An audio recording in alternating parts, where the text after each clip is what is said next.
कहाँ जा रही है तू? कोमल अभी तक मिली नहीं है, तू कहाँ जा रही है? प्लीज मुझे बताओ मेरी कोमल कहाँ है? मैं भीख मांगता हूँ, मुझे बताते मेरी कोमल कहाँ है? मर चुकी है तेरी कोमल, मर गई है वो। मैंने खुद उसको मरते हुए देखा है।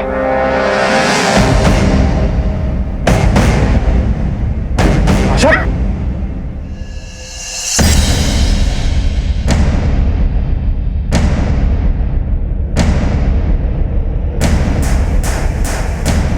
कहाँ जा रही थी ये सब लेके तू?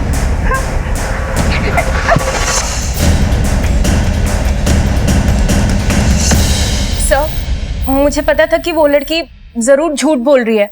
वो तो शुक्र है कि हमारे पैसे बच गए सर, वरना वो लड़की तो हमें कंगाल कर देती ना। उसने कहा कि मेरी कोमल मर गई है। नहीं, ऐसा नहीं हो सकता, मेरी कोमल मर नहीं सकती। वैसे ये चोटें कैसे लगी आपको? मैं कमाटीपुरा गया था अपनी बेटी कोमल को ढूंढने। ये तो बहुत पहले की फोटो है, तो बहुत बड़ी हो गई होगी। आपने देखा क्या इस बच्ची को? ये मेरे बाजू वाली खोली में रहती है। यहाँ तुम्हारी बेटी, यहाँ तो ताला बंद है। मुझे मेरी बच्ची कहाँ है? बता दो मैं। भाई मेरी भाई साहब, भाई साहब। सर, मेरी बच्ची पता नहीं किस हाल में होगी। जब तक मैं जिंदा हूं मैं उसे ढूंढता ही रहूंगा। शरद, तुम पागल हो गए हो क्या? उस लड़की ने कहा ना कि कोमल मर चुकी है। तुम बात को समझते क्यों नहीं? तो झूठी थी ना सुषमा, लेकिन तो शरद, उसकी बात भी झूठी होगी। आप उसकी बातों पर यकीन मत कीजिए, वो आपके जज्बातों के साथ खेल रही है।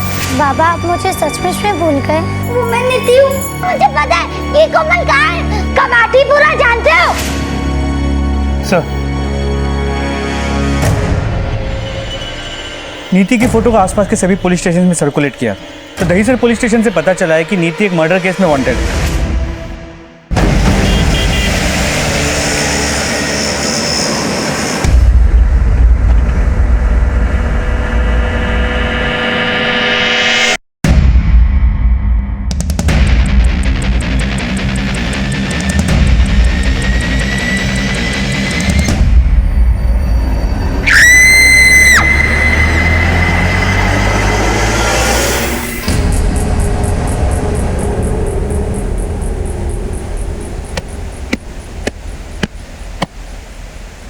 अरे तू इथे कशाला आलीस? तुम्ही इकडे कशाला आलात? मैं तो कपड़े धोने आई हूँ। अरे पता है ना, पूरे परिवार पर खतरा है, ये आने की जरूरत क्या थी? एक तो भरत और आदर्श का कुछ पता नहीं चल रहा है, पता नहीं कहाँ गायब हो गए। हमारे परिवार के साथ कुछ तो गलत। हॅलो, हे मला माहित नाही, मला 50,000 रुपये पाहिजे म्हणजे पाहिजे, समझला? मुझे 50,000 रुपये चाहिए। कब दे रहे हो ये बताओ? नहीं नहीं नहीं, असं नाही चालणार, मला आजच पैसे पाहिजे, समझला?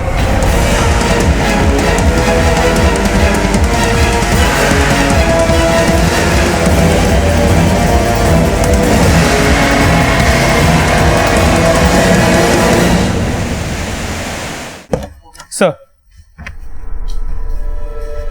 दहीसर मर्डर केस की फाइल, इससे नीति का एक नया चेहरा सामने आता है।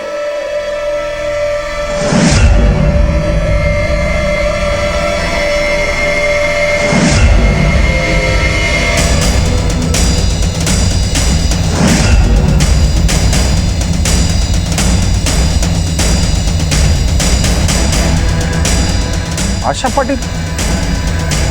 मोहिते, ये नीति उर्फ आशा पाटिल, यानी नीति की सास सुमित्रा के मर्डर केस की गुत्थी हमारे केस को सुलझाने में अहम कड़ी है। जी सर, इसका मतलब है ये लड़की नीति, जिसने पहले अपने आप को कोमल बना, पर अब पता चलता है कि आशा पाटिल का भेष बदलकर वो दहीसर की जनता लॉज में मर्डर करके भागी और दहीसर पुलिस भी उसे ढूंढ रही है। नीति के डीएनए टेस्ट की रिपोर्ट जल्द से जल्द मंगा लो, जितनी जल्दी वो रिपोर्ट आ जाएगी हमारी केस उतनी जल्दी सॉल्व हो जाएगी। सर, ये 10 साल मेरे भी थे सुषमा, ये 10 साल मैंने सिर्फ अपनी उम्मीदों की बदौलत काटे हैं। ये सोच के काटे हैं कि आज नहीं तो कल भगवान मुझ पर दया जरूर करेगा। मेरी बेटी जरूर वापस आएगी। लेकिन शरद, तुम्हारी इस उम्मीद ने मुझसे मेरी सारी खुशियां तो छीन ली ना। तुम्हारे अंदर के इस बाप ने मुझे दोबारा कभी मां बनने ही नहीं दिया। सर, दहीसर मर्डर केस के आई विटनेस रघु को दहीसर पुलिस ने हमें हैंड ओवर कर दिया है। उसके पास नीति के केस के बारे में कुछ इन्फॉर्मेशन है। बुलाओ उसे। सर, सर, ये रघु है।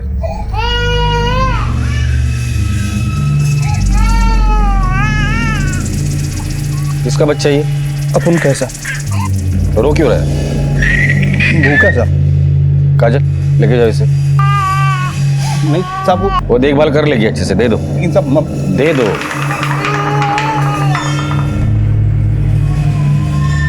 बैठो, बोलो।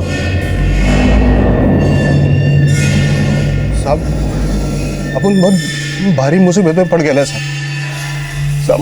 उसने पहले अपन की माँ को मारा साहब, फिर अपन पे हमला किया साहब। अपन कैसा कैसा करके अपना छोटी सी बच्ची को लेकर अपन कैसा भागे सब अपन जानते साहब। तुम लोगों ने उसके साथ ऐसा क्या किया था कि उसने तुम्हारी माँ को मारा और तुम्हें मारने की कोशिश कर रही है? उन सब कुछ ऐसा नहीं किया साहब। सब एड़ी है साहब। एक सास अपना बहू को, एक पति अपनी पत्नी को कुछ बोलेगा ना साहब, बस सब उसी का बदला ले रही साहब। उसका असली नाम क्या है? नीति, आशा पाटिल या और कुछ? साहब, अपन को जब से उससे शादी हुआ साहब, अपन तो उसको आशा ही बोलते साहब। उसने कोमल बनकर घर में घुसकर घर लूटने की कोशिश की और अब फरार है वो। पहले तो तुमने नाबालिग लड़की से शादी की, फिर उससे बच्चा पैदा किया। क्या प्लान था तुम दोनों का? क्या बोल रहे हो आप साहब? अपन अपने बच्चों को माँ बाप दोनों का प्यार देखकर गली गली घूम रहे साहब। आपको लगता है अपन को शक्ल देखिए अपन कुछ ऐसा कर सकता है साहब? एक बात बता, ये कहाँ जाकर छुप सकती है? साहब, हाँ, उसके मायके में साहब। मायके में कौन कौन है उसके?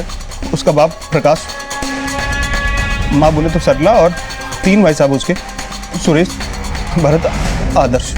और मायका कहाँ है उसका? मनोहर साहब। चल, लेके चल वहां। लेकिन रघु, एक बात याद रखना, तूने बताई हुई एक भी बात अगर झूठ निकली ना, तो ये झूठ तेरी जिंदगी का आखिरी झूठ होगा। चल चल। हेलो, ठीक है सर। फोरेंसिक डिपार्टमेंट से कॉल। आशा का डीएनए सुषमा और उसकी मां से मैच हो गया। इसका मतलब वो नीति ही है। चलो।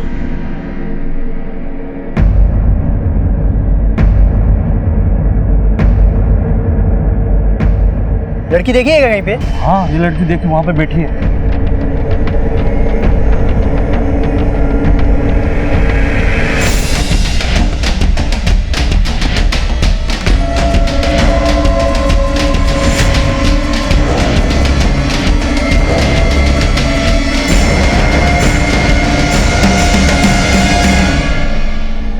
आइए ना साहब, ये पास में सब सब यही चाहिए उसका घर। ये घर है साहब, यही जी साहब। साहब, ताला लगेला है साहब। और साहब, अपन माँ कसम खा के कह रहे हैं साहब, ये वही घर है साहब। अपन का शादी वादी सब इधर ही हुआ साहब। साहब ऐसा अपन को देखो मत, अपन सच बोल रहे हैं साहब। आप लोग को यकीन नहीं है ना? आप सब आजू बाजू पूछ सकते हो साहब। मोहिते, आस पड़ोस में पूछताछ करो। सर चलो। सब शरद जी, डीएनए रिपोर्ट से पता चला है कि वो लड़की नीति ही थी। क्या? आई, जो लड़की हमारे साथ रह रही थी वो नीति ही थी।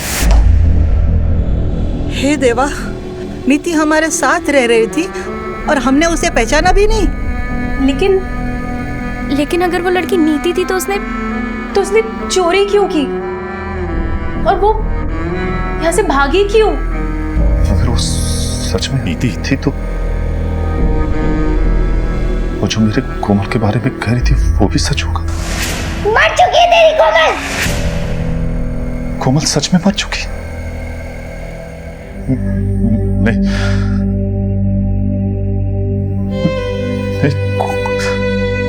कोमल। शरद, कोमल मेरी बच्ची, ये नहीं हो सकता। शरद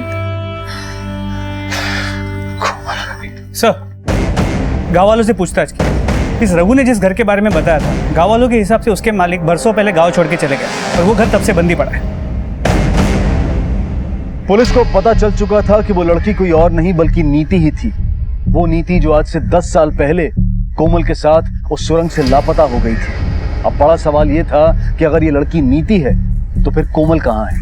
क्या नीति ने कोमल के बारे में जो कुछ भी बताया था वो सच था? क्या हुआ था कोमल के साथ और क्या था इन 10 सालों का राज? नियति फिर से अपने आप को दोहराती हुई दिखाई दे रही थी। फिर से सुरंग किसी की मंजिल को बदलने वाली थी। बस चेहरे अलग थे, परिवार अलग था और जो चीज बिल्कुल एक थी वो थी जुर्म और जुर्म का तरीका। क्या होने वाला था इस औरत के साथ? क्या हत्यारे इसे भी मारकर इसकी 7 साल की बच्ची को अपने साथ ले जाएंगे? क्या फिर से एक राज सालों के लिए दफन हो जाएगा? क्या पुलिस इस केस की गहराई तक जाकर इसे सुलझा पाएगी?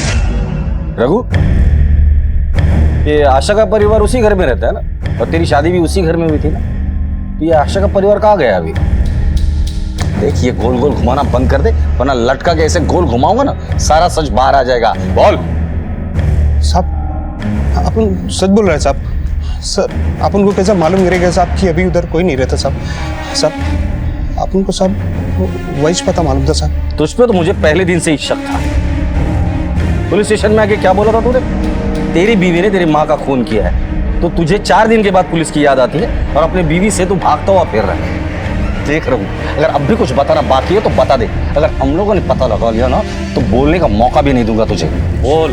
सब अब एक बात याद आई सब बोल। वो आशा है ना साहब, आशा का एक मामा है साहब, धमंत मात्रे साहब, वो शिवानगर है ना साहब, वहाँ पर एक डिस्पेंसरी चलाते साहब। मेरी माँ की दवाई साहब उसी की डिस्पेंसरी से आती साहब। आप उसको धर लो साहब, आपको सब पता चल जाएगा कि उनका परिवार की तरह साहब, ये कभी नहीं आशा की तरह साहब। आप सब उसको पकड़ लो साहब। लेकर आओ इस धनवंत मात्रे को। सर,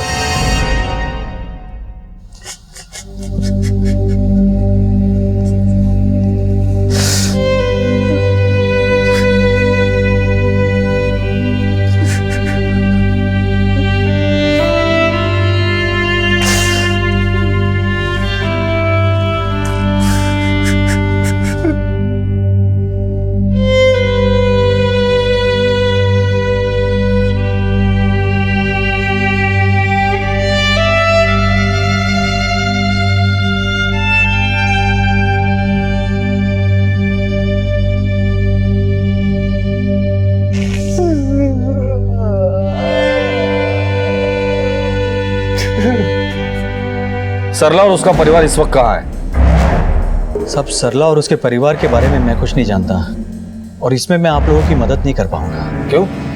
सक्की बहीण आहे ना तुमची, सगी बहन के बारे में कुछ नहीं जानते? साहेब, ती आणि त्याचा परिवार कुठे राहतो मला माहित नाही सर। उसका पति और उसके पूरे के पूरे ससुराल वाले एकदम झोलर थे और मैं उनसे दूर रहना पसंद करता हूँ। झोलर मतलब क्या किया था उन्होंने? सब एकदम अजीब स्वभाव के लोग हैं, बिना मतलब के किसी से भी नहीं मिलते थे और उनके घर में कोई जाए वो उन्हें पसंद नहीं था। प्रकाश तो 24 घंटा लड़ने के लिए तैयार होता था और उनके बच्चे तो बाप से 2 कदम आगे थे साहब। मैंने भी उन्हें पैसे उधार दिए थे और जब मैं अपने पैसे उनसे वापस मांगने गया तो मुझ पर ही बरस पड़े। मुझे मेरी बहन पे बहुत तरस आता साहब। उनके कर्मों की सजा मेरी बहन को भुगतनी पड़ती है। पुलिस को सुरंग से परिवार के गायब होने की सूचना ने हैरान कर दिया। तरीका वही था। आखिर क्या हुआ उस परिवार के साथ? क्या हुआ उस औरत का और क्या हुआ उस बच्ची का? क्या 10 साल पहले जिस तरह से कोमल और नीति गायब हुए थे उसी तरह से एक बार फिर किस्मत एक 11 साल की बच्ची की खुशियों को नजर लगा देगी? नीति का कोमल के बारे में बताना, रघु का अपनी माँ को जान से मारना और अपनी बेटी के लिए शरद की तड़प ने इस केस को अलग अलग भागों में बांट दिया था। लेकिन अलग अलग दिखने वाली इन कहानियों का आपस में क्या कनेक्शन था? क्यों सरला एक के बाद एक खून किए जा रही थी? इस केस में ऐसे कई सवाल थे जो एक अंधेरी सुरंग में दफन थे और जिन्हें इंतजार था सच्चाई की रोशनी का।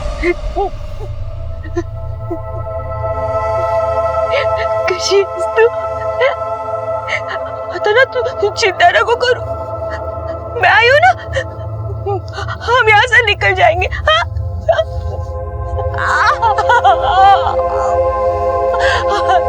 आएगा आएगा।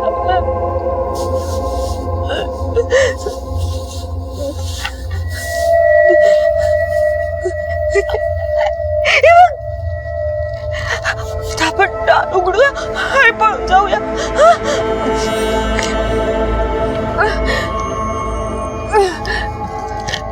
चिंता चिंता नको करू.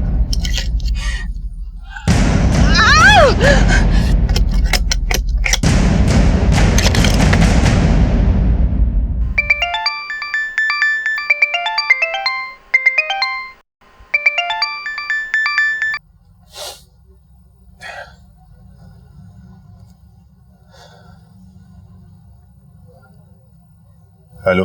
तुम्हारी बेटी जिंदा है, कोमल जिंदा है. उसको मिलना है तो लवकरात लवकर भिन्नर गांव में आ जाओ. क्या सच? हो.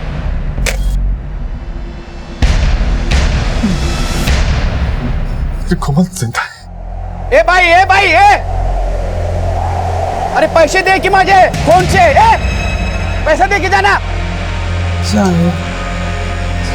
सुषमा, हमारी कोमल जिंदा. सुषमा.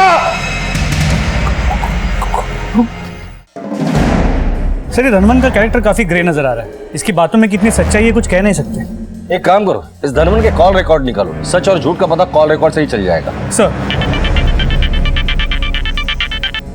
नमस्कार, कुलकर्णी बोलते हैं. सब शरद का कुछ पता नहीं चल रहा है. पता नहीं वो कहाँ चले गए. सर वो बहुत टेंशन में थे. प्लीज पता कीजिए ना. ठीक है, हम लोग ढूंढते हैं उसे.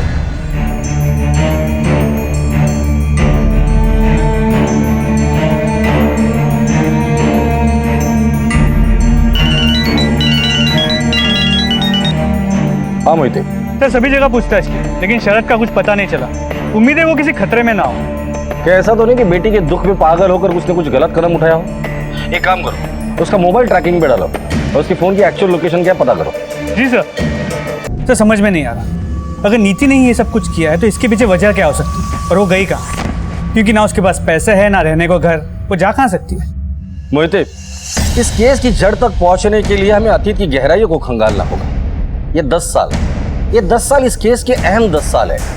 और मुझे लगता है अगर नीति जिंदा है तो कोमल भी जिंदा होगी. इस वक्त हम लोग इस केस के अंधी गली में खड़े हैं जिसका दूसरा छोर कहाँ खुलेगा हमें भी नहीं पता. सर धनवंत मात्रे के कॉल रिकॉर्ड्स. सर उसने हमसे झूठ कहा था. पिछले 6 महीने में उसने 2 बार भिन्नर के एक नंबर से बात की थी और वो नंबर नीति के बाप प्रकाश के नाम पे रजिस्टर्ड है. मोहिते, ये मामला आईने की तरह साफ है. धनवन ने हमसे झूठ कहा था कि सालों से अपनी बहन से नहीं मिला. उठाकर लेकर आओ इस धनवन को. इससे तो सालों का हिसाब लिया जाएगा. सर. सरला और उसके परिवार वालों से आखिरी बार बात कब हुई थी? सब मेरी कोई बात नहीं हुई उनके साथ. 5-6 महीने पहले हुई थी. नहीं साहब. अरे साहब, ये क्या है? झूठ बोल रहे हो हमसे? साहब ने मुझे बुलाया तो मुझे लगा कि प्रकाश ने कुछ किया है और मेरी बहन को भुगतना पड़ेगा. इसलिए मैं डर गया था और मैंने आपसे झूठ बोला. क्या कोमल सरला के पास है? सरला क्या जानती है कोमल के बारे में? और अगर सरला सब कुछ जानती है तो इतने सालों तक उसने ये सच सबसे क्यों छिपाए रखा? क्या इस बार किस्मत की देवी शरद पर मेहरबान हो गई थी? क्या शरद को कोमल मिलने वाली थी? सरला के भाई धनवंत से मिले एड्रेस को खंगालते खंगालते पुलिस आखिर भिन्नर गांव आ पहुंची. लेकिन ये पुलिस की तहकीकात की आखिरी कड़ी नहीं थी बल्कि एक बहुत अहम और खतरनाक मोड़ था.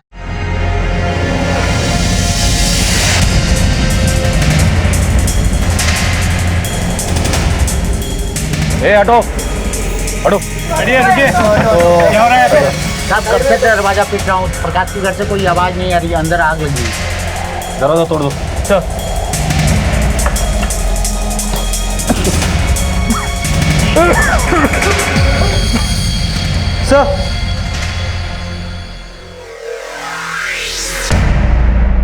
सर ये मर चुका है. सर ये अभी भी जिंदा है पर बच्चा मर चुका है. एम्बुलेंस को फोन करो फटाफट. जाओ. हाँ सर. जानते हो इसे? कौन है ये? साहब ये प्रकाश का लड़का सुरेश है. और ये? साहब ये रजनी है, उसकी बहू. चेक करो कुछ मिलता है क्या. चलो चलो पीछे. आप में से कोई जानते हैं कि बाकी का परिवार कहाँ है? नहीं सर, उन लोगों को हमने कई दिनों से नहीं देखा है. सर कमरे के बीचों बीच लोबान जलाया गया. तो कोयले पे इंजन ऑयल डाला है, जिसकी वजह से पूरे घर में जहरीला गैस फैल गया और घर में प्रकाश और सरला भी नहीं है। इसका मतलब ये एक्सीडेंट नहीं है, सोचा समझा मर्डर है। लेकिन इस फैमिली को मारना कौन चाहेगा? प्रकाश या सरला, या फिर दोनों मिलके? लेकिन प्रकाश और सरला अपने ही बेटे, बहू और पोते को मारने की कोशिश क्यों करेंगे? कोई तो राज है जिसको धुएं में उड़ाने की कोशिश की गई है। ये प्रकाश का नंबर ट्रैकिंग पे डाल दो। अगर ये प्रकाश इसमें इन्वॉल्व है तो कहां तक भागेगा? सर,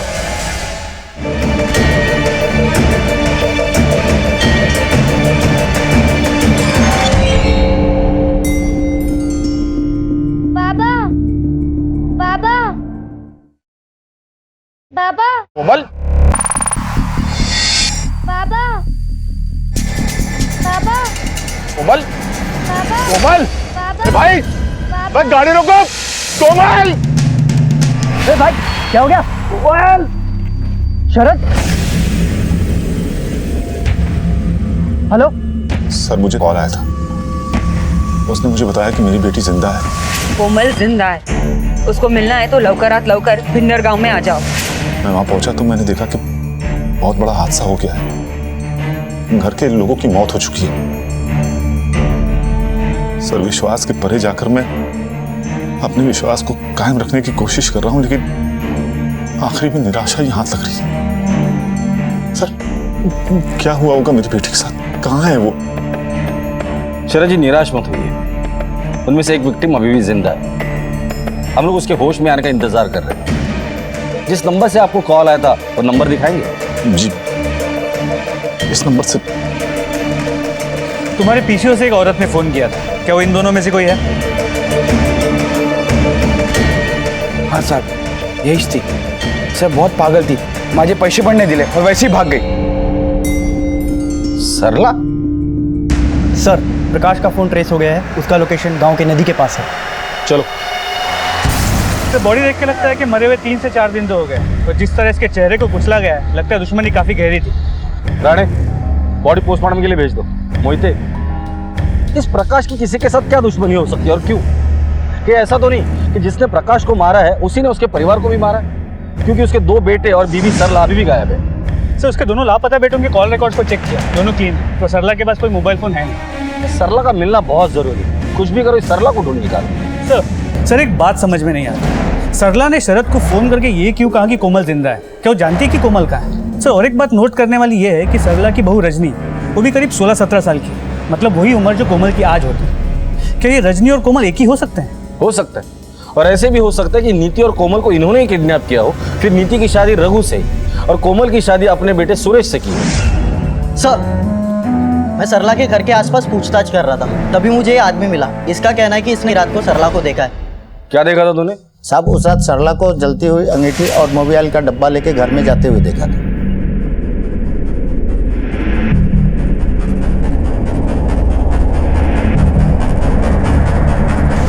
तो क्या सरला अपने परिवार को मारना चाहती थी? लेकिन क्यों? सर एक मिनट। हेलो, अच्छा ठीक है सर, अस्पताल से फोन था, रजनी को होश आ गया। चलो। पुलिस अब सरला के पीछे लग गई थी और बेनकाब हो रहा था ये सच कि सरला ने ही अपने परिवार को मारा है। लेकिन क्यों?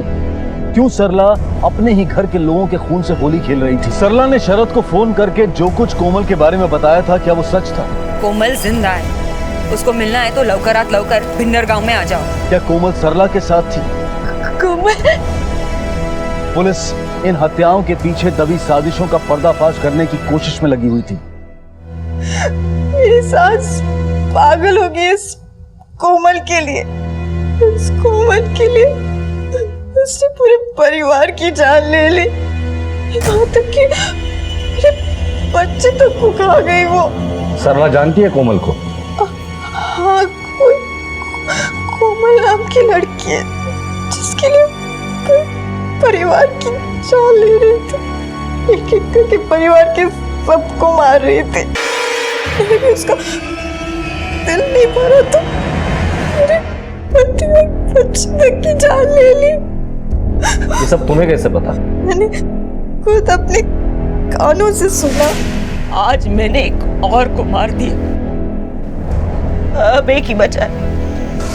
उसने खुद भी बताया कि उसने बाबा को मारा और जब मेरे पति ने सच जानने की कोशिश की। तुमने इस कोमल को देखा है? नहीं, मैंने कभी नहीं देखा उसे। क्या तुम शरद को जानती हो? तुम्हारा उससे कोई रिश्ता है? नहीं। ठीक है।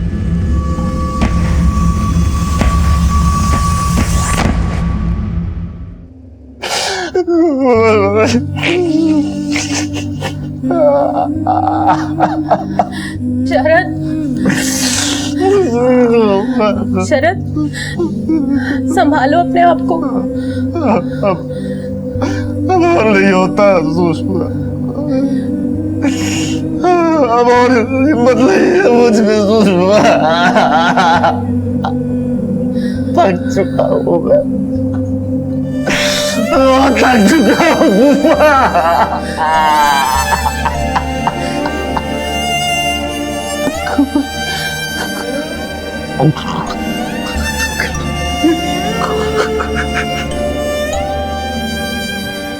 ठीक है, हाँ ठीक है, तुम वही नजर रखो। हाँ सर, घनसोली से कांस्टेबल दर्पण का फोन था।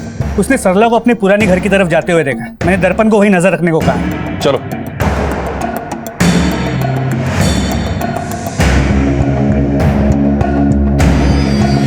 सर, सरला यहाँ घरात गेली।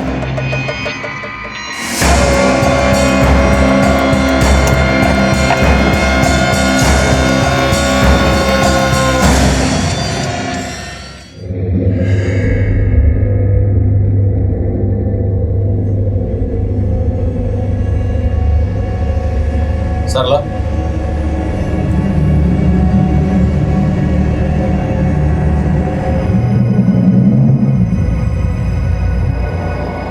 सरला इतने दिनों से कहाँ छुपी थी तुम?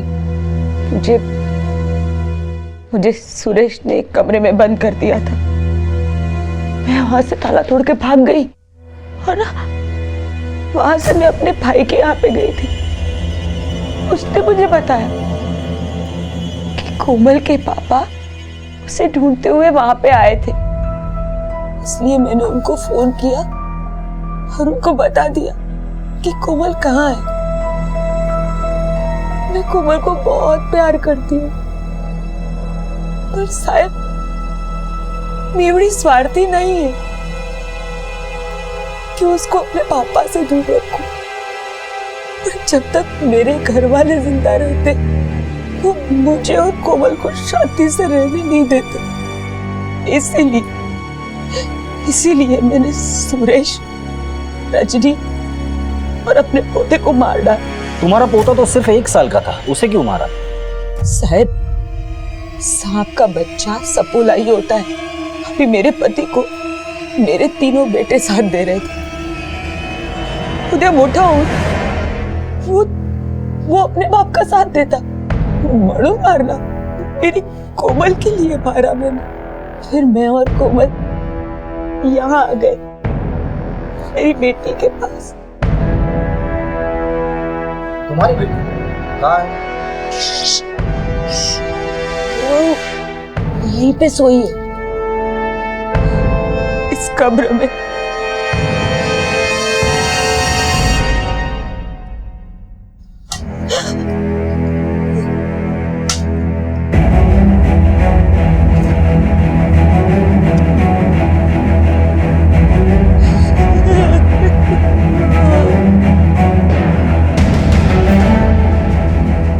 बाहर खड़।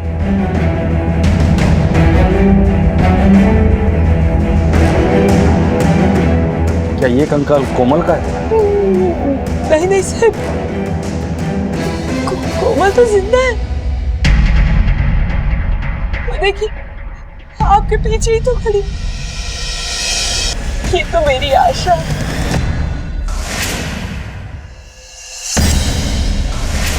आशा?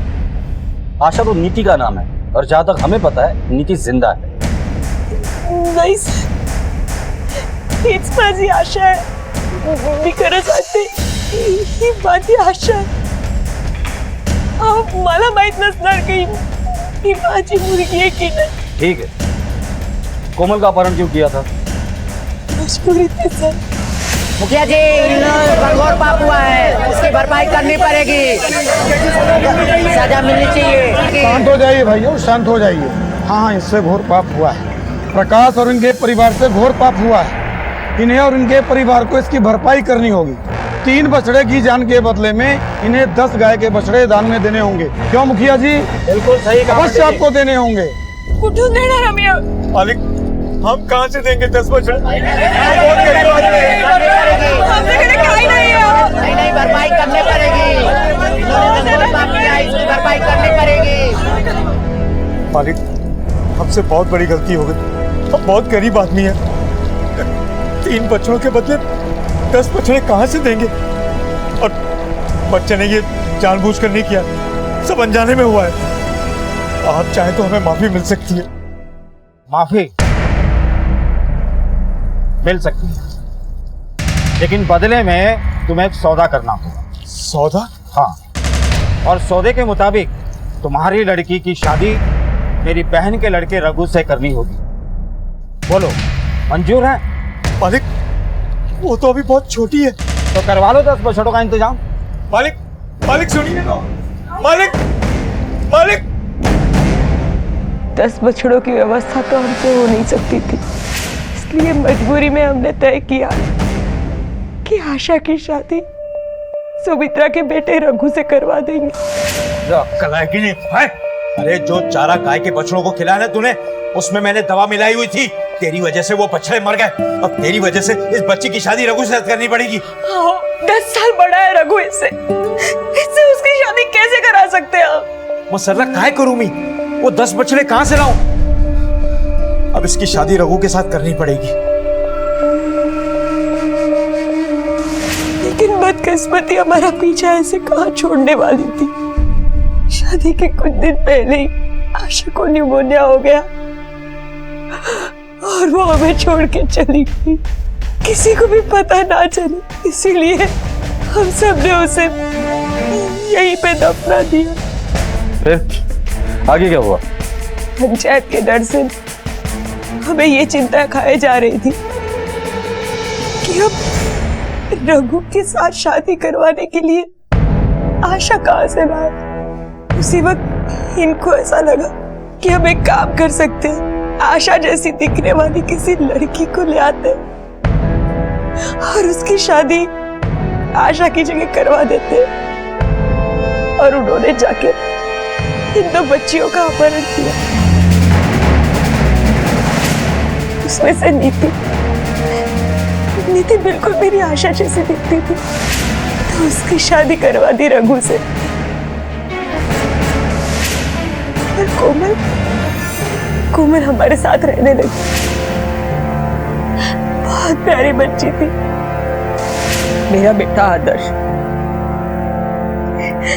राक्षस था वो, राक्षस। कोमल जैसी फूल सी बच्ची पे उसकी बुरी नजर, वो उसके साथ गंदी हरकत करता था। मैंने बहुत कोशिश की, पर मैं कोमल की कभी कोई मदद नहीं कर पाई, मैं उसे बचा नहीं पाई। चलो माना कि पहली बार अपहरण मजबूरी में किया था, पर अब प्रकाश को क्या मजबूरी आ गई थी कि उसने फिर से लड़कियों का अपहरण करना शुरू कर दिया था? पैसों की कमी तो हमेशा रहती थी। उस साल सूखा भी पड़ा था, हमारी फसल पूरी बर्बाद हो गई थी और इन लोगों को लगा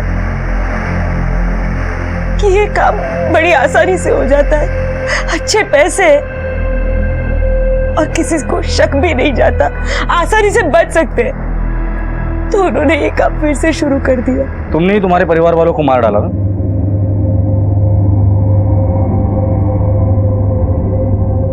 क्यों? राक्षस थे सब, छोटी छोटी मासूम बच्चियों को दर्द देते थे, फक्त पैशांसाठी।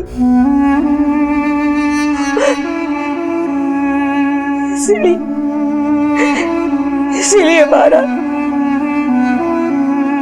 मेरी कोमल के लिए मैंने उनको मार डाला।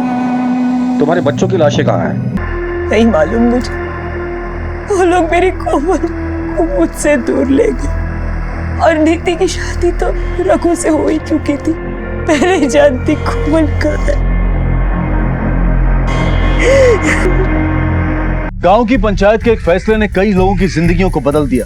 आशा की अचानक हुई मौत से प्रकाश के परिवार के सामने पंचायत द्वारा रखी गई शर्त को पूरी ना कर पाने का डर था।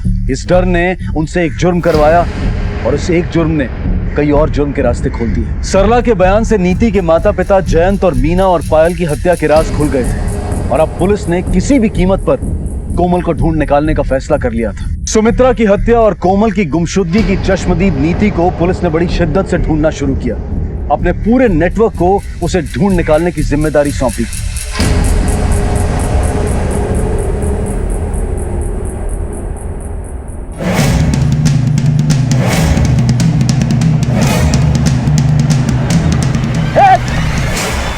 वड़ा पर चोरी करती है। Hello, police station. नीति, कोमल या आशा, क्या कहूं तुम्हें? क्यों किया ऐसा? इस आदमी की वजह से। मेरी वजह से? हाँ, तेरी वजह से आज मेरी और कोमल की ये हालत हुई है। तेरी वजह से मेरे आज आई बाबा मर गए।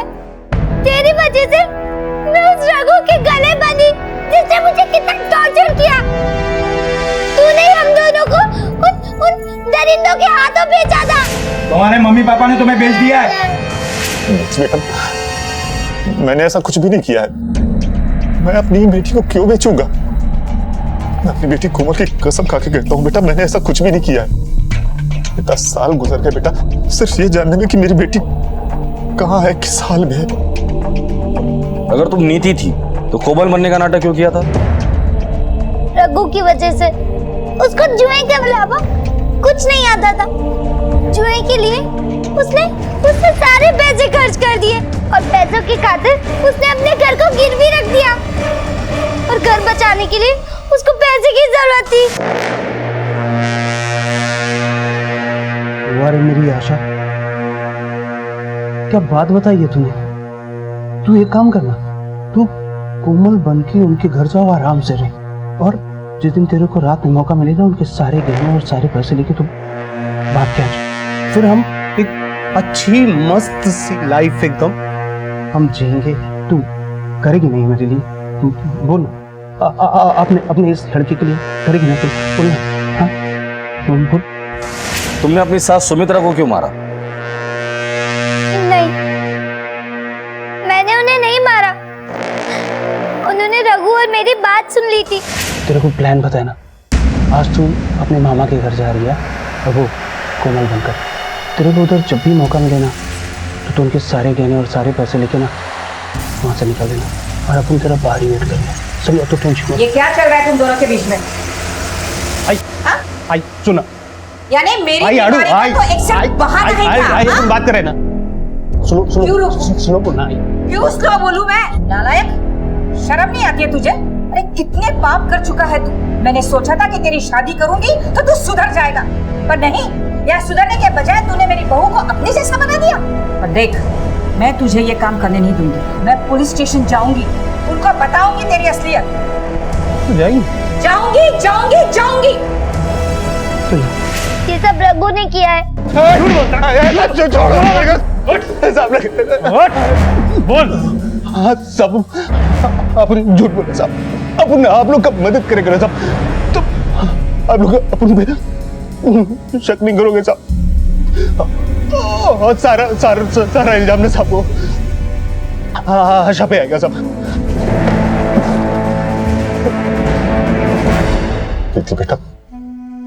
बेटा प्लीज मुझे बता दो, मेरी बेटी कोमल कहाँ है? कम से कम यही बता दो कि वो जिंदा भी है या नहीं। शरद जी, आपकी बेटी कोमल जिंदा है। किसी ने उसे कामाठीपुरा में बेच दिया था, पर हम पर भरोसा रखिए, हम कोमल को ढूंढ निकालेंगे। 10 साल का लंबा इंतजार क्या होता है मुझे पता है, पर शरद जी आपका विश्वास ही है जो कोमल को वापस लेकर आएगा। और यकीन मानिए, जब तक कोमल वापस नहीं आती इस केस की फाइल में बंद नहीं करूंगा। नीति द्वारा किए गए खुलासे से पुलिस पूरी तरह से हरकत में आ गई थी। उन्होंने मुंबई के सभी रेड लाइट एरियाज में कोमल की खोज तेज कर दी। एक बस्ती, एक अड्डे पर छापे मारे गए।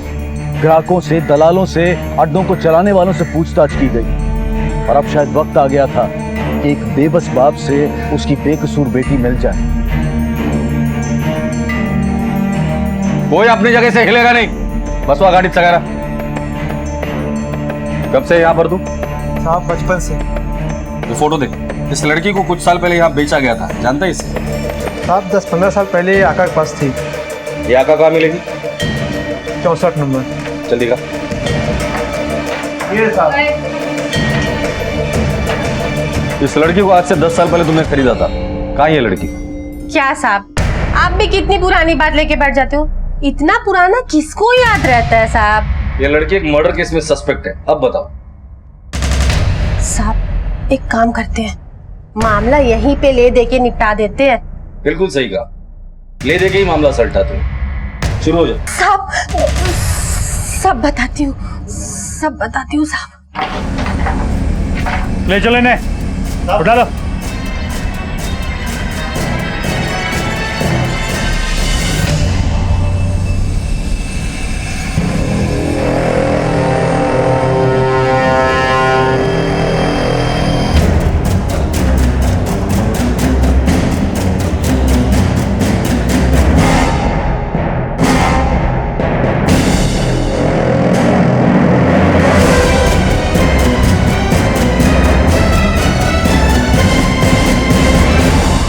तुम में से कोमल कौन है?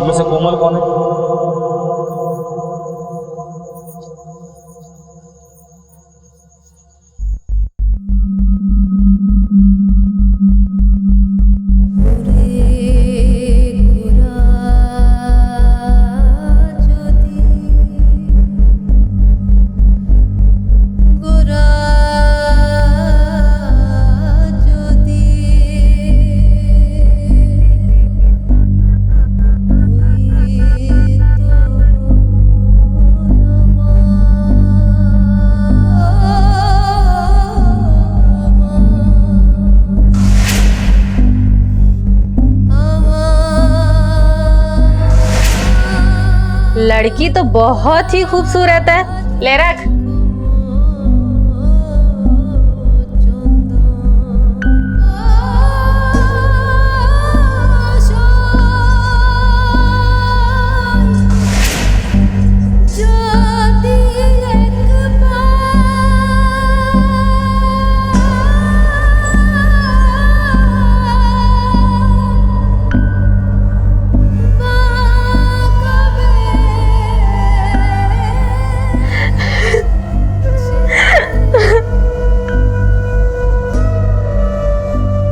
शरद, कोमल,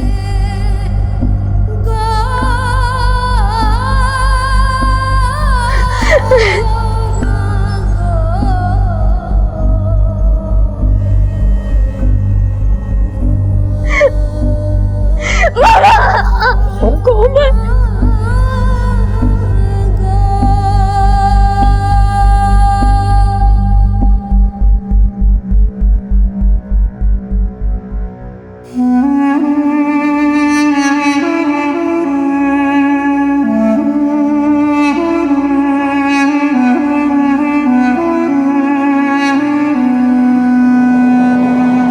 पंचायत के फैसले से पनपा एक जुर्म कई खतरनाक घात दे गया, कई बर्बाद जिंदगियां छोड़ गया।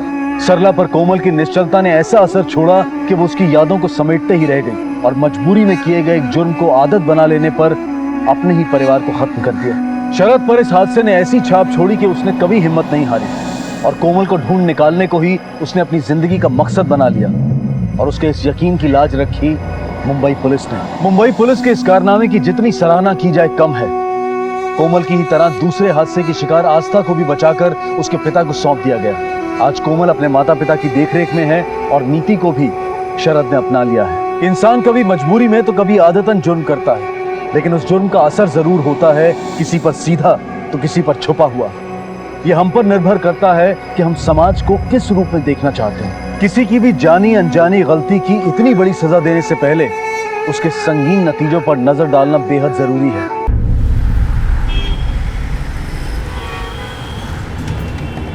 बेटा वो गन है।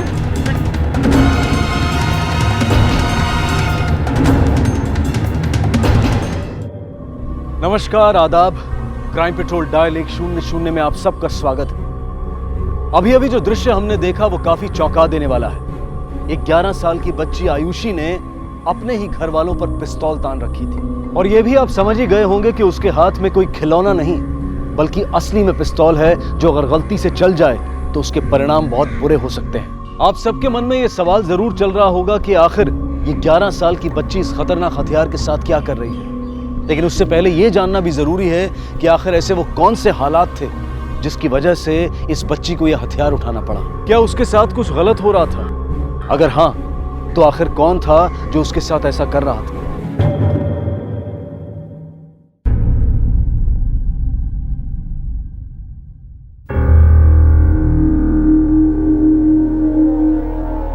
अरे बाप रे, आयुषी 8:30 बजले, लवकर कर वरना हमेशा की तरह लेट हो जाएगी स्कूल के लिए।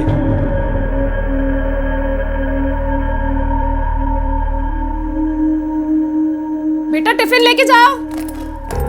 आयुषी जी बेटा टिफिन लेके जाओ। चल गा आयुषी, उसी रोतो है वरना आज भी स्कूल में लेट हो जाएगी तू। हाँ बाय आजूबा। बाय बेटा। बाबा आपका नाश्ता लगा दूं? हाँ बेटा, अब तो लगा दो। और आपका आई? नहीं, मैं बाद में खाऊंगी।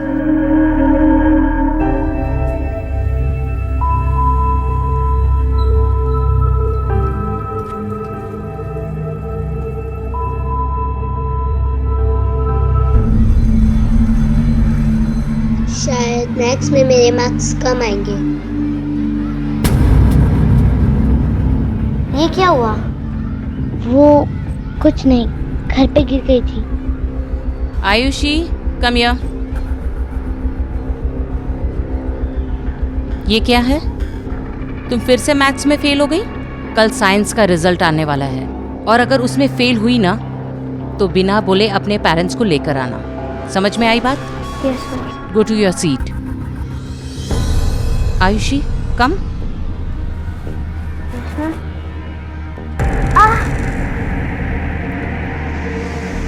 ये क्या हुआ? वो गरम इस्त्री मेरे बाजू पे लग गई। Go.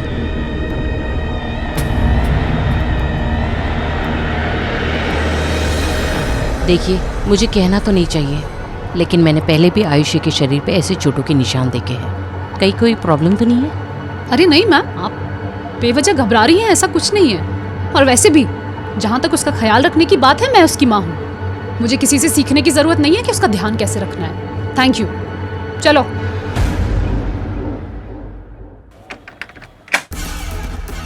मिस्टर रंजन देशमुख जी। साहिब, आयुषी छोटी बच्ची है, बच्चों के साथ खेलती रहती है, शरारत करती है। अभी बच्चों को चोट नहीं लगेगी तो किसे लगेगी? और अगर इसके साथ कुछ गलत हो रहा होता तो ये सब कुछ जानकर हम चुप बैठते क्या? हमें आयुषी से अकेले में बात करनी है। आप लोग अंदर जाएं। हाँ।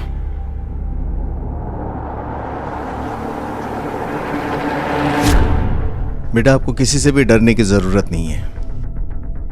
आप हमें सब कुछ सच सच बता सकते हो। पुलिस अंकल आपकी मदद के लिए आए हैं ना?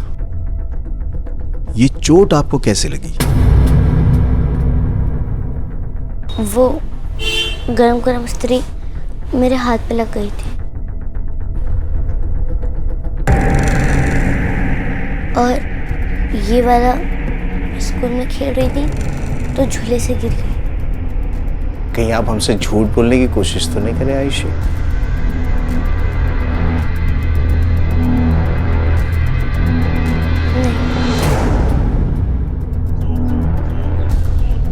सर, ये आयुषी केस के बारे में आपको क्या लगता है? सही, कुछ तो प्रॉब्लम है इस लड़की में। एक काम करते हैं, उसका मेडिकल करो, कोर्ट से ऑर्डर। Okay sir. आयुषी को देखकर पुलिस को ऐसा लग रहा था कि वो किसी दबाव की वजह से सच नहीं बोल पा रही है। शायद वो अपने परिवार के डर की वजह से सच नहीं बोलना चाहती थी। ऐसे में सच पता लगाने का पुलिस के पास सिर्फ एक ही तरीका बचा था, और वो था मेडिकल टेस्ट। टेस्ट से ये बातें साफ हो सकती थी कि आयुषी के शरीर पर लगी चोटें महज एक एक्सीडेंट है या फिर वाकई उसके साथ कुछ बुरा हो रहा था।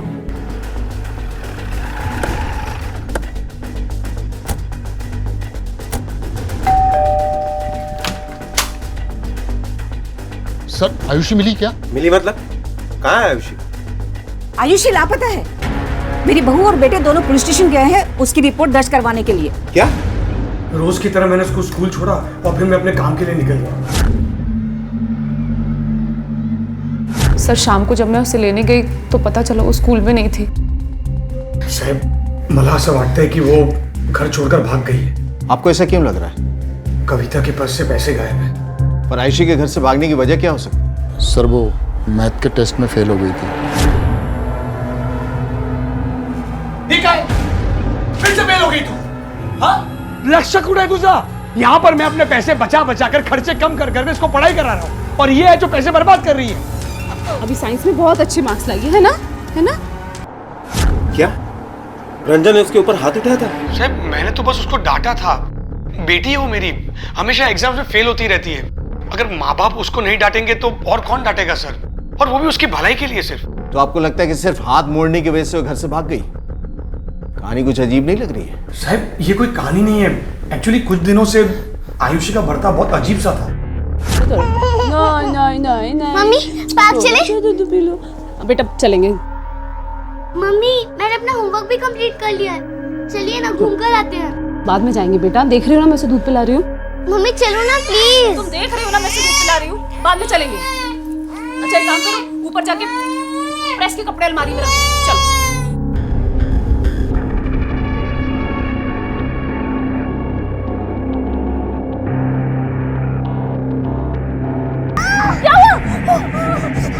कैसे चल गया ये? चलो रो मत, अभी हॉस्पिटल चलते हैं। चुप आज। सर बात दरअसल ऐसे है कि पलक के पैदा होते ही आयुषी के बर्ताव में काफ़ी बदलाव हो चुका था। उसे लग रहा था कि उसकी माँ 2 हिस्सों में बंट चुकी है और वो उसे अच्छा नहीं लग रहा था। तो अपनी माँ का ध्यान अपनी तरफ खींचने के लिए आयुषी अपने आप को चोटें पहुँचाने लगी। आयुषी की एक फोटो दे दीजिए, हम फौरन तलाशी शुरू करते हैं। ये लीजिए सर। सर कैसे भी मेरी बच्ची को ढूंढ निकालिए प्लीज। पता नहीं कहाँ होगी, किस हाल में होगी। साहब अजून एक गोष्ट है, आयुषी के लिए और कोई खतरा हो ना हो, वो खुद के लिए बहुत बड़ा खतरा है।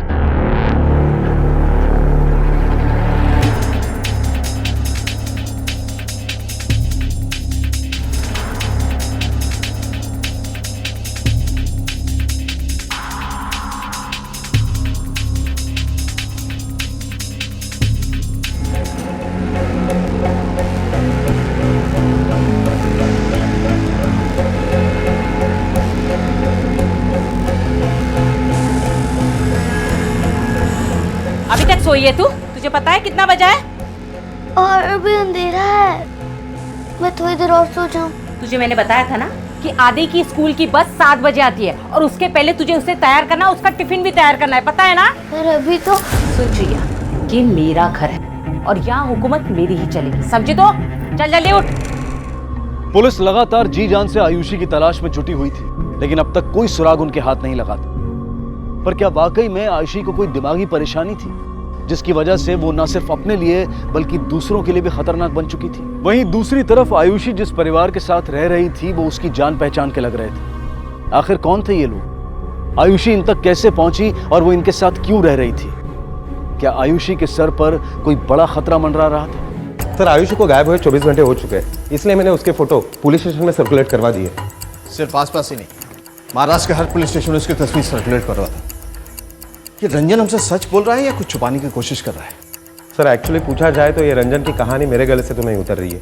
जो लड़की अपनी माँ का अटेंशन पाने के लिए खुद को चोट पहुंचा सकती है, वही लड़की डांट या मार खाने के डर से घर से भाग भी जाती है। तो सही कहीं ऐसा तो नहीं ये लोग खुद आयुषी से छुटकारा पाना चाहते हैं और उसके गायब होने में इन्हीं लोग का हाथ हो?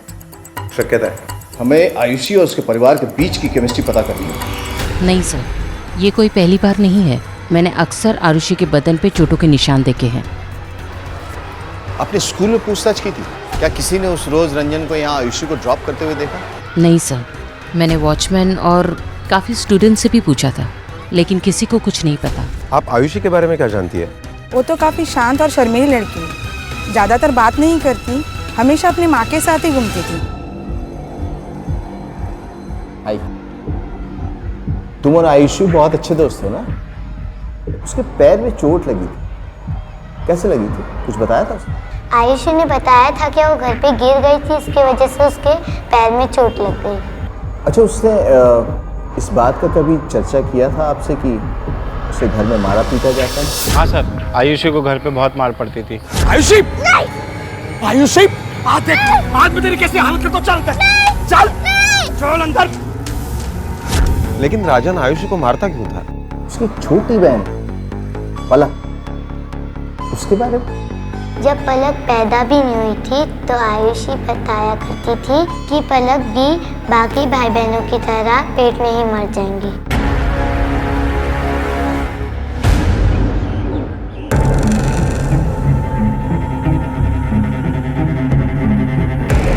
क्या हुआ? फोन चाहिए। फोन चाहिए तुझे? हाँ, एसटीडी कॉल भी कर ले। बिल तो तेरा बाप भरता है ना। जा, फोन वगैरह नहीं मिलेगा। जाके साफ सफाई कर, जा कहा ना। यही बताओगे या पुलिस स्टेशन में? हाँ साहब, उस दिन आयुषी को मैंने बहुत पीटा था। वो तो हमें पता है, क्यों पीटा था ये बताओ। वो सर, उसने काम ही ऐसा किया था। शायद पता नहीं उस पर कौन सा भूत सवार हो गया था, उसकी वजह से कविता के पेट में ही बच्चा मर गया। ऐसा उसने पहली बार नहीं किया था, उसके वजह से मेरे 7 मिसकैरेजेस हो चुके थे। अगर इससे पहले 7 मिसकैरेजेस हो चुके हैं तो फिर पलक कैसे बच गई? साहब, पलक के वक्त हमने इसका कितना ख्याल रखा ये हम ही जानते हैं। 1 मिनट के लिए भी उसे अकेला नहीं छोड़ा।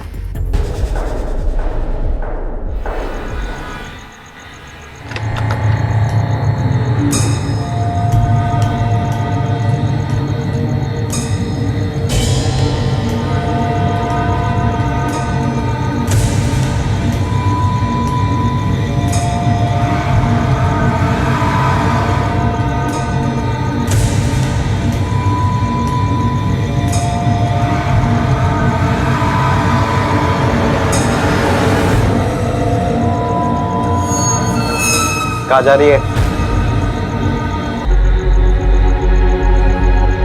तेरी हिम्मत कैसी हुई रे मेरा फोन हाथ लगाने की? चल फोन दे मेरा। नहीं। एक बार बोला तो सुनाई नहीं दे रहा तुझे? चल फोन वापस दे। नहीं।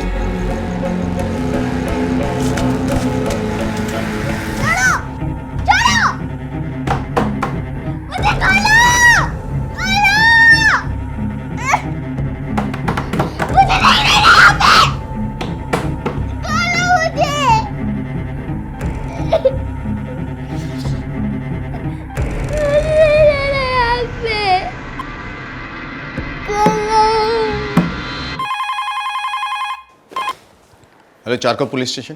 इंस्पेक्टर साहब, मैं आयुषी देशमुख के बारे में आपसे कुछ बात करना चाहता हूँ। कौन बोल रहे हैं? क्या फर्क पड़ता है साहब मैं कौन हूँ? कविता आपको सच बताएगी नहीं साहब, क्योंकि उसके घर वाले उसे बहुत टॉर्चर करते हैं साहब। आप सबसे पहले उसे बचाओ साहब। उसको बचाने वाला कोई नहीं है साहब। उसका भाई भी उसकी मदद नहीं करता साहब। हेलो सही, फॉरेंसिक कॉल को ट्रेस करो।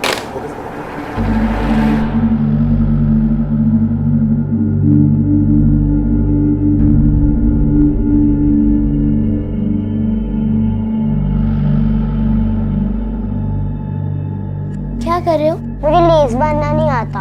बहुत आसान है, आओ मैं बताती हूँ। बहुत पहले की बात है, एक बहुत बड़ी गुफा थी। एक शेरनी अपने बच्चों को बारिश से बचाने के लिए एक गुफा ढूंढ रही थी। जब उसने ये गुफा देखी तो इस गुफा का चक्कर लगाया, ये देखने के लिए कि ये गुफा सेफ है कि नहीं। और जब उसे ये जगह सेफ लगी तो अपने बच्चों के साथ उस गुफा में चली गई।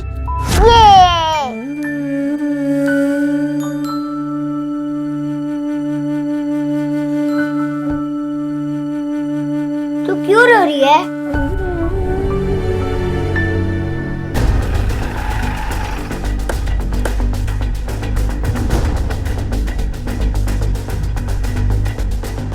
डबल 24589 ये तुम्हारा ही नंबर है? हाँ सब, हमारे पीसी का नंबर है। 2 घंटे पहले यहाँ से एक आदमी ने फोन किया था। वो आदमी कौन है तुम जानते हो?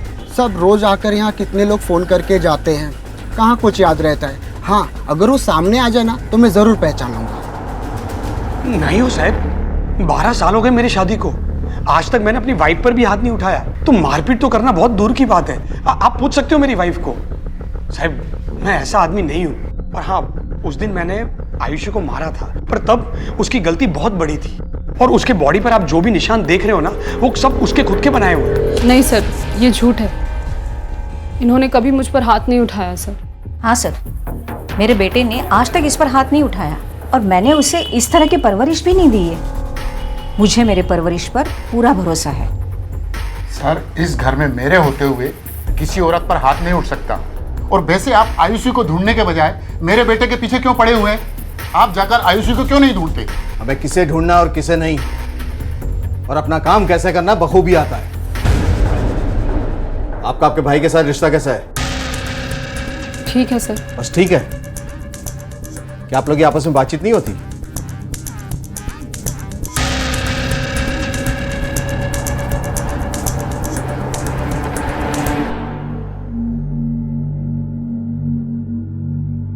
तूने मुझे मार के बहुत बड़ी भूल की है। कमरे की साफ सफाई हो गई क्या?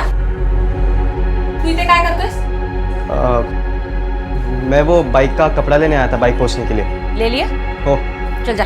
ये क्या करके रखा है तूने? हाँ? अब तक तुझे साफ सफाई करने नहीं हुआ? चल झाड़ू उठा, झाड़ू उठा, जल्दी कर, चल ये सब हटा यहाँ से, जल्दी कर फटाफट। हाँ सर, कविता मेरी ही बहन है, लेकिन हम दोनों में कोई प्रॉब्लम नहीं है। मतलब बहुत प्यार करता हूँ मैं उससे। अच्छा ये बताओ, कविता के इसके ससुराल वाले से बनती है? हाँ सर, वो तो बहुत खुश है। नहीं मतलब किसी भी चीज को लेकर आज तक उसने हमसे कोई शिकायत नहीं की। तुम्हें पता है आयुषी के साथ क्या हुआ है? आयुषी? अच्छा एक बात बताओ, ये आयुषी कैसे लड़की है? मतलब तुम्हारी भांजी है, काफी करीबी रिश्ता है तुम्हारा उसके साथ, तुम्हारी उसके साथ बातचीत तो होती होगी, मिलना जुलना होता होगा? नहीं सर, मैं काम में इतना बिजी रहता हूँ, इसके अलावा आई की भी देखभाल करनी पड़ती है। इन सब कामों के बीच में आयुषी से मिलने की फुर्सत ही नहीं रहती।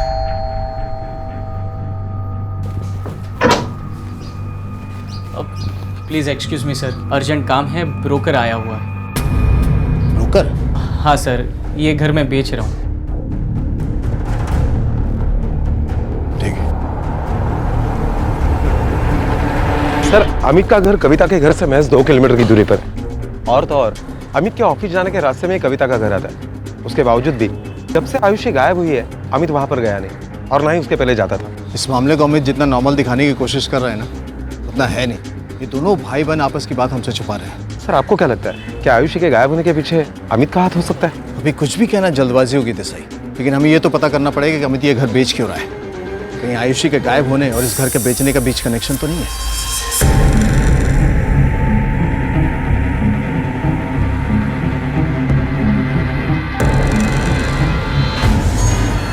क्या करते तू? चल मेरे साथ खाना बनाने चल। अभी 5 मिनट में आ रही हूँ। 5 मिनट 2 मिनट कुछ भी नहीं चलेगा, समझी ना? चल अभी मेरे साथ। नहीं आऊंगी। काय करना है? मुझे जवाब दे रही है तू? हाँ? आदि पहले खाओ। अरे वाह, दे रख इधर।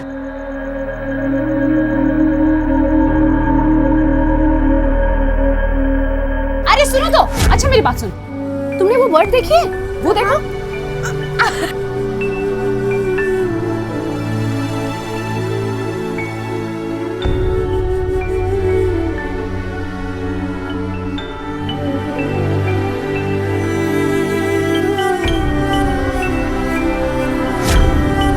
मस्ती नहीं।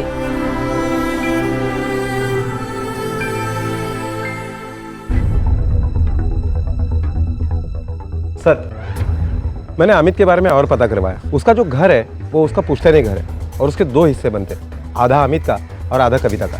सर, कविता ने अपने हिस्से में जो प्रॉपर्टी आई, उसमें से उसने एक बड़ा हिस्सा अपने भाई अमित के नाम करवा दिया, वो भी बिना किसी अमाउंट के। ये देखिए उसकी रजिस्टर कॉपी। वही भाई जिससे वो मिलती भी नहीं थी। देसाई, इस एंगल में मुझे एक ट्रायंगल नजर आ रहा है, जिसका तीसरा एंगल कुछ और ही कह रहा है। जितनी प्रॉपर्टी कविता ने तुम्हारे नाम की, उसके बाद भी तुम्हारा लालच शांत नहीं हुआ है? इसलिए तुमने आयुषी को किडनैप किया ना? हाँ आयुषी। ये क्या बोल रहे हैं आप? कोई प्रूफ है आपके पास या मन में जो आया वो बोल दिया? आयुषी भांजी है मेरी, मैं क्यों किडनैप करूंगा उसको? सर, आयुषी की किडनैपिंग में भाऊ का कोई हाथ नहीं है।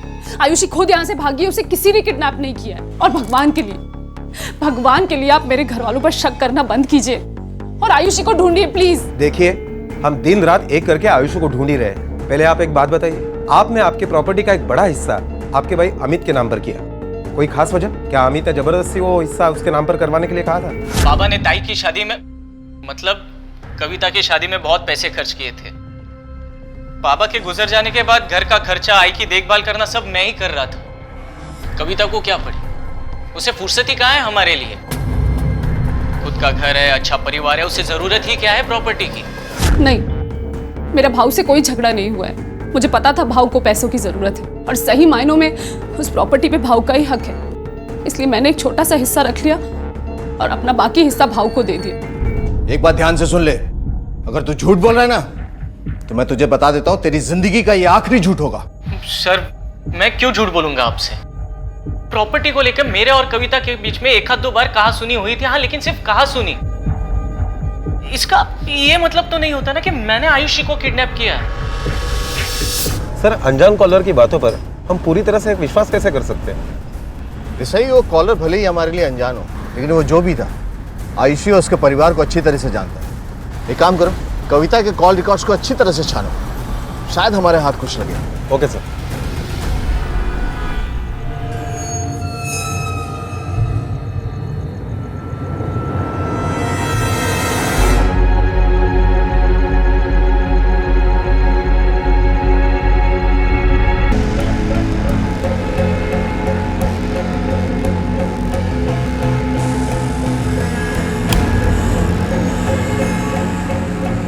किधर जा रही है बैग लेकर?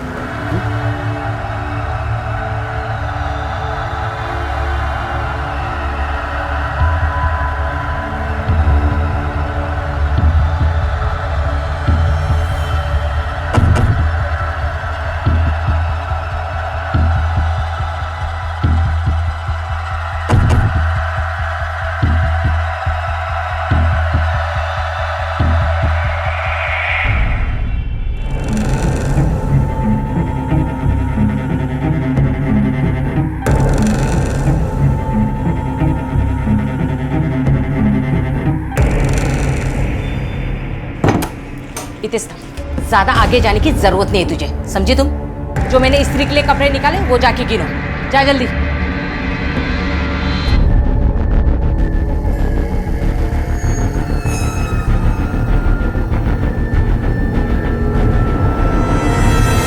जहां एक तरफ पुलिस आयुषी को ढूंढने में जी जान से लगी हुई थी, वहीं दूसरी तरफ आयुषी जिस परिवार के साथ रह रही थी, उसे देखकर ऐसा लग रहा था कि जैसे आयुषी उन्हें पहले से जानती हो। आखिर आयुषी इन्हें कैसे जानती थी? कौन थे ये लोग और आयुषी इनके पास कैसे आई? आखिर क्यों ये लोग आयुषी को इस तरह से घर में कैद करके उस पर इतने जुल्म कर रहे थे?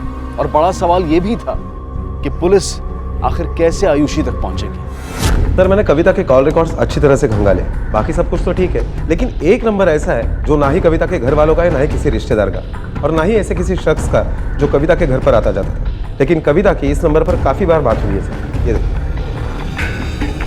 किसका नंबर है ये? सर, किसी प्रकाश महाडिक नाम के आदमी का।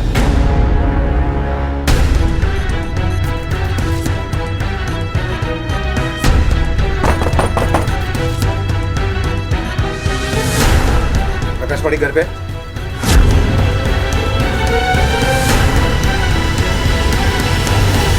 कविता मैडम को घर में सीढ़ी बनवानी थी और मैं मरम्मत का काम करता हूँ। इसी सिलसिले में मैं उनसे फोन पे बात करता था। अच्छा, फोन पे इतनी देर तो उन्हें सिविल इंजीनियरिंग का ट्यूशन देता था? दरअसल साहब, राजन साहब दिन भर ऑफिस में बिजी रहते थे, मजबूरन मुझे कविता मैडम को ही फोन करना पड़ता था।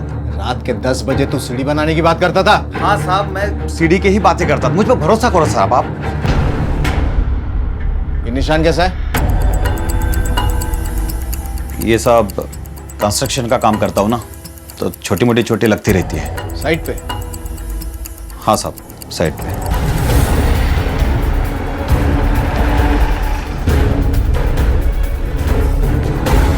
साहब, प्रकाश झूठ बोल रहा है, उसका कोई चोट नहीं लगी थी। उस रंजन ने उसकी धुलाई की थी। रंजन ने? क्यों? क्योंकि उन दोनों में पैसे को लेकर झगड़ा हुआ था। सर, पीछे वाले ने इसे पहचान लिया है, यही प्रकाश, और फोन भी इसी ने किया था। अनजान बन के फोन क्यों कर रहा था तू? चल बता। साहब मैं किसी झमेले में नहीं पड़ना चाहता था, इसलिए मैंने अपना नाम नहीं बताया। कविता से तेरा चक्कर चल रहा है? नहीं साहब, कोई चक्कर वक्कर नहीं है, लेकिन ये बात सच है कि रंजन साहब कविता जी को मारते पीटते थे। मुझे बुरा लगता था, इसलिए मैंने आपको फोन किया। राज का शान पड़ा करूँ मैं, समझ लीजिए ना। तू अपनी औकात में है, वरना तेरे को मालूम है मैं तेरे साथ क्या कर सकता हूँ, समझी? ऐसा नहीं है साहब कि मैंने कुछ करने की कोशिश नहीं की थी, मैंने कविता जी से बात की थी। आप ठीक तो हैं? आपके साथ बहुत गलत हो रहा है कविता जी, आपको पुलिस के पास जाना चाहिए। मैं सिर्फ उनकी मदद करना चाहता था, इसलिए मैंने आपको फोन किया। प्रकाश एकदम खोटा बोलते हो साहब। आई शपथ, मैंने कभी कविता पर हाथ भी नहीं उठाया है। हाँ, मैंने प्रकाश को मारा था क्योंकि प्रकाश और कविता का लफड़ा चल रहा था, और जब कविता ने उसको छोड़ने की कोशिश की तो प्रकाश मना करने लगा। कविता ने खुद मुझे बताया ये बात, आप चाहे तो कविता को पूछ सकते हो साहब। सर, रंजन सच बोल रहा है, उसने मुझे कभी नहीं मारा, गलती मेरी है, मैं बहक गई थी। और अब प्रकाश झूठ बोलकर रंजन को फंसा रहा है सर। कहीं आप रंजन के डर से ये सब तो नहीं कर रही हैं? क्योंकि आपका एक गलत बयान किसी बेकसूर को सजा दिलवा सकता है। नहीं सर, मैं किसी से नहीं डर रही हूँ और मैं झूठ भी नहीं बोल रही हूँ। मेरे पति बहुत अच्छे इंसान हैं। मुझे नहीं पता प्रकाश ये सब क्यों बोल रहा है, शायद आप लोगों को बहकाना चाहता है। ठीक है, आप जा सकते। सर, मेरी आयुषी का कुछ पता चला? अभी तो नहीं पता चला है, लेकिन पता चलते ही बता देंगे। ठीक है। सही, अगर 1 मिनट के लिए जूम कर ले कि आयुषी गायब नहीं हुई बल्कि उसका किडनैप हुआ है, तो प्रकाश के पास बहुत स्ट्रांग मोटिव है उसे किडनैप करने का। रंजन पे उसे गुस्सा आया होगा, और इधर कविता ने भी उसका साथ छोड़ दिया। सर, अगर हम ये मान ले कि आयुषी खुद होकर घर से भाग गई है, तो कहीं ऐसा तो नहीं कि इस प्रकाश ने मौके का फायदा उठा लिया? हमें आयुषी को जल्द से जल्द ढूंढना होगा, क्योंकि इस केस के कई सारे सवालों को आयुषी के सिर्फ एक जवाब का इंतजार है।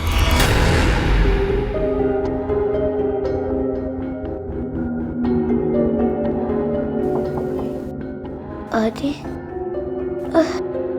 तुम क्या कर रही हो? आदि, दरवाजा खोलो, मुझे पानी पीना है। नहीं, पापा मारेंगे। आदि, तुम्हारे पापा को पता नहीं चलेगा, मैं जल्दी से पानी पी के आ जाऊंगी। प्लीज दरवाजा खोल दो। ठीक है। किधर जा रही है? किधर जा रही है? किधर जा रही है तू इधर से? आगे रुको ना, मैं गोली चला दूंगी।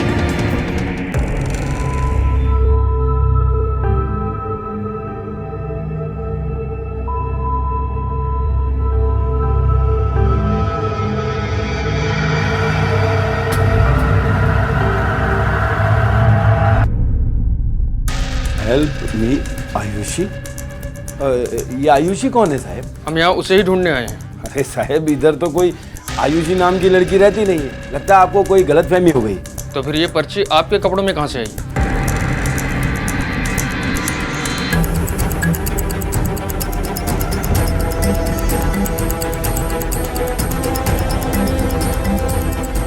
सर, यहाँ तो कोई नहीं है। देखा साहब, मैं बोला ना आपको, इधर कोई है ही नहीं। ठीक है, चला। इन लोगों पे नजर रखो, आसपास के लोगों से पूछताछ करो, इनके घर जिन लोगों का आना जाना है उनसे भी बात करो, शायद हमें कुछ पता चले। Okay sir. पलक, क्या हुआ बेटा? पलक, पलक, पलक बेटा। अरे आप लोग देख क्या रहे? हॉस्पिटल लेके जा सकते हैं?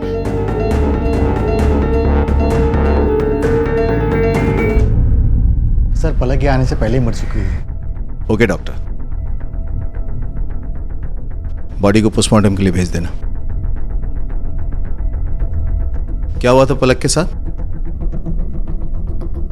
साहब, मी ऑफिसात होतो, बाबा का कॉल आया। पलक बेड पे लेटी हुई थी, कविता छत पर कपड़े सुखा रही थी, और इसी बीच पलक बेड पर से गिर गई साहब। उस वक्त आपके आई बाबा कहाँ थे? आई बाबा मंदिर गए।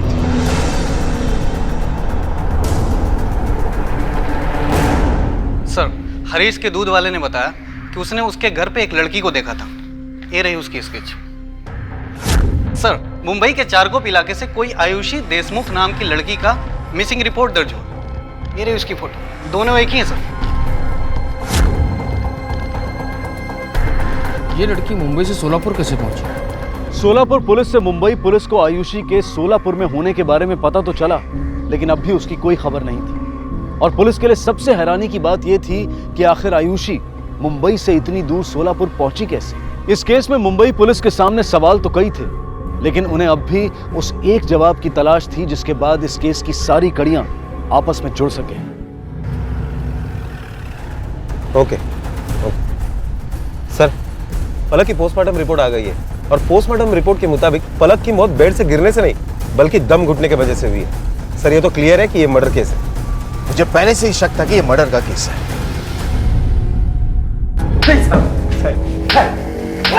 साहब मारो मत साहब, मैं बताता हूँ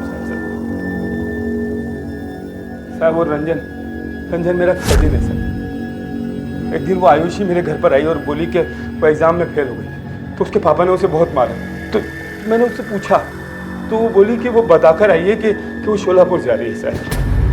लेकिन 11 साल की लड़की मुंबई से सोलापुर अकेले आती है और ये बोलती है कि घर में बता के आई है। तुमने विश्वास कर लिया? रंजन से बात हुई थी तेरी? साहब मेरी बात सुनिए साहब, मेरे पापा का इंतजार कर रहा था साहब। मुझे लगा कि मेरे पिताजी तीर्थ यात्रा पर गए हुए हैं। मैंने सोचा वो आएंगे तो रंजन से बात कर लेंगे। साहब, हमारा फैमिली का मैटर ऐसा ही है, छोटी छोटी बात पर लफड़ा हो जाता है साहब। आयुषी कहाँ अभी?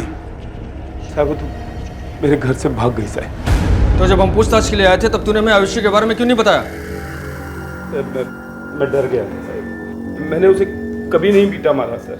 मैंने कोई जबरदस्ती भी नहीं की उसके साथ। मुझे लगा पुलिस का लफड़ा हो जाएगा, इसीलिए झूठ बोल दिया। कोई बात नहीं। हरीश की बातों पर विश्वास नहीं कर सकते। फौरन उसके कॉल रिकॉर्ड्स निकलवाओ, पता करो कि उसके रंजन से बातचीत हुई थी या नहीं। सर, मुझे नहीं लगता कि हरीश और रंजन के बीच में कोई बात हुई होगी। देसाई, आयुषी सोलापुर से हरीश के यहाँ से गायब हुई नहीं कि पलक की मौत हो गई मुंबई में। इन दोनों केसेस के बीच में जरूर कोई ना कोई कनेक्शन है जो अब तक हमारी नजरों के सामने नहीं आया। सर, कहीं ऐसा तो नहीं कि आयुषी के परिवार वालों ने आयुषी के बारे में जो कहा वो सच हो सकता है, क्योंकि अगर कविता की बात माने तो उसके मिसकैरेजेस में आयुषी का हाथ था। लेकिन ये पलक की मौत तो कहीं और इशारा कर रही है। एक 11 साल की छोटी बच्ची इतना बड़ा क्राइम कर सकती है, या उसे ढाल बनाकर किसी और को बचाने की कोशिश की जा रही है? क्योंकि इसके स्कूल में, पड़ोस में किसी ने भी नहीं कहा कि उतनी वायलेंट है या गुस्सैल है। या आयुषी की फैमिली सच बोल रही है? सर, ये हरीश के कॉल रिकॉर्ड्स। हरीश के कॉल रिकॉर्ड के मुताबिक आयुषी गायब होने के 2 दिन पहले हरीश और रंजन में बात हुई। उसके बाद उन दोनों के आपस में कोई बात नहीं हुई। सर, हो सकता है कि वाकई में रंजन को यह पता ना हो कि आयुषी सोलापुर में है। तो एक बार को मान भी ले कि आयुषी अपने मां के मिसकैरेजेस के लिए जिम्मेदार है, और यह भी कि लोगों को अटेंशन पाने के लिए वो अपने आप को हर्ट करती, और यह भी मान लेते कि मुंबई से सोलापुर वो अकेले हरीश के पास गई, वहां रही और मुंबई आके उसने पलक को मार दिया। लेकिन ठीक उसी वक्त जब घर पे कोई भी नहीं था, क्या वो घर पे नजर रखी हुई थी? और अगर हां, तो इस वक्त वो यहीं है।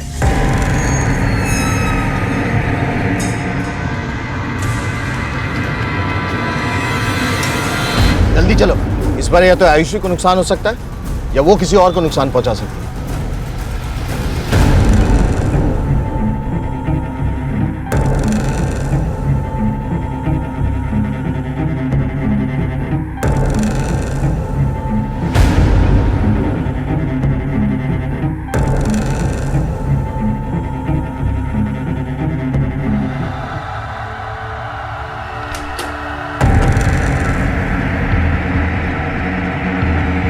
आयुषी,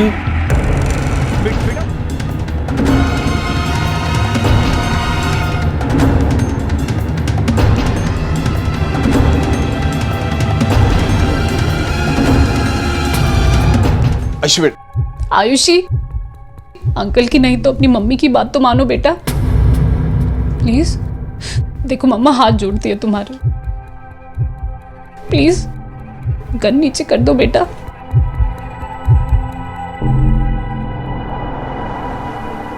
आखिरकार आयुषी पुलिस को मिल चुकी थी और अब पुलिस को कविता के गर्भपात, आयुषी के बदन पर मिले मारपीट के वो निशान और आयुषी के सोलापुर पहुंचने से लेकर पलक की मौत तक ऐसे कई सवालों के जवाब चाहिए थे जो उन्हें सिर्फ आयुषी ही दे सकती थी। क्या इतने दिनों तक जो कुछ भी हुआ उसके लिए सिर्फ आयुषी ही जिम्मेदार थी, या फिर अब भी ऐसे कुछ राज थे जिन पर से पर्दा उठना अभी बाकी था?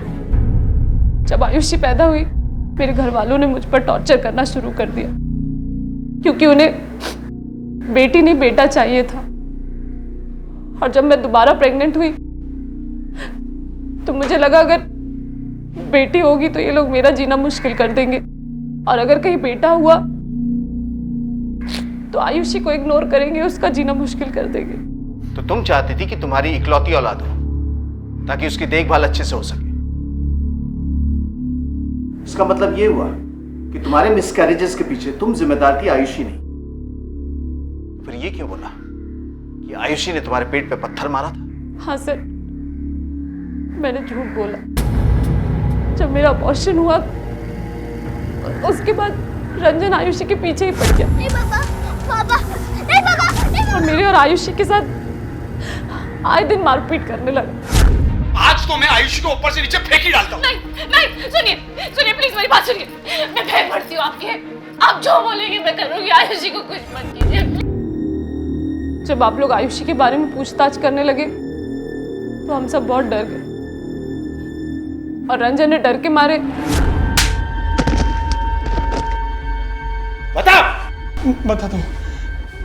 बताता हूँ।